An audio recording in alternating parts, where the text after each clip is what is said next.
All right, hello wine drinking people. Time for another edition of What I Drank Yesterday. This is drinking that I do in the store here. We see 3 suppliers a day, 5 days a week, and some days I can see up to 30 wines just sitting on my duff.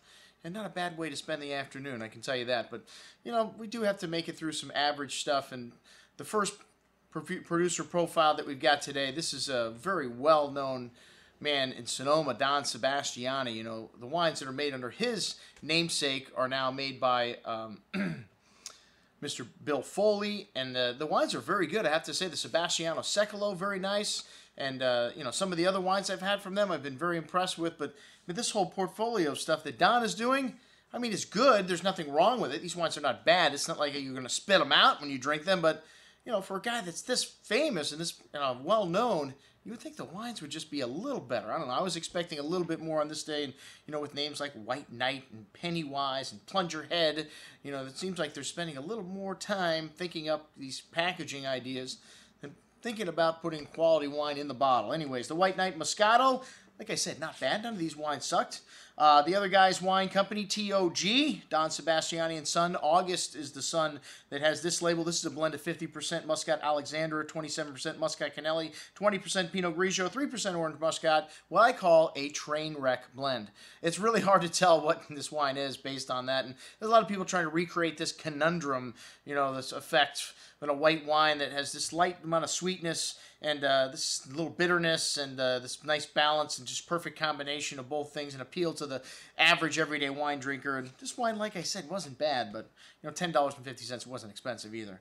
All right, the White Knight Viognier, actually the best wine, I think, in this whole lineup today that I saw was this Viognier from Clarksburg. Hint of floral perfume on the nose with that peach and lychee nut fruit. A touch of white pepper spice here, very varietally correct on the nose. Nice richness on the palate. That pear and lychee fruit showing up there. Nice freshness and balance for a Viognier. Maybe a slight oily texture to that, something you get with Viognier, but finishes bone dry with a touch of that floral perfume. Very good Viognier for $10. Wow. Okay, even better when it's $10. Leese-fitch Sauvignon Blanc. A little bit of fresh baled hay on this. This is a California appellation, as is all these wines are California appellation. All right. Well, like I said, a little bit of greenness on the nose here, a touch of whetstone minerality, tart grapefruit citrus, and a short finish there. Good. Pennywise Chardonnay. Not very appealing. You know, California level Chardonnay I try to stay away from for the most part. There's a few blends, but this one had a little bit of a caramel corn kind of note and, you know, pleasant aromas, but very short and simple finish there. The Leese-fitch Chardonnay California, similar.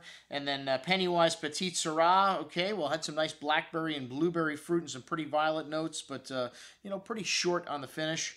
A little bit of spice showing up there and some floral nuance. The Leese-fitch Pinot Noir. Man, it's hard to find $10 Pinot Noir that is any good. Plungerhead Zinfandel. You know what I think about Zinfandel.